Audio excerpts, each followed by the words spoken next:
BSLK Stock tomorrow. Is it a buy? Let's see where is it going in the next upcoming days, weeks, and months. First thing that I want to mention with both project holdings is that 234% up is sick.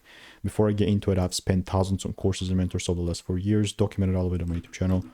Specifically with me, it was actually kind of a bearish character ticker, you know, like I've talked about it before, but here's even a proof of me calling it bearish.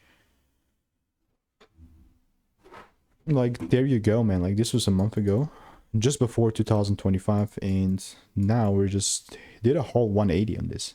Whole 180. I was not here to make that 231% increase in price, but when I see a movement like this, my just sense, and it's not just like sense, it's just like a data that I've also collected and done over the last 35,000 videos. I'm just like looking to double down on this long side. Now, obviously, it will depend that as long as like the rules are met on Friday, I have no problem with just getting involved, although I could say kind of late. I'll just aim for these previous highs and then trying to get like a decent risk to reward, but I'm only going to do such if the rules are met. If not, I have no idea to continuing with this. But if you want to make more money trading in a simple, lean way, click the first link in the description. It's a free newsletter.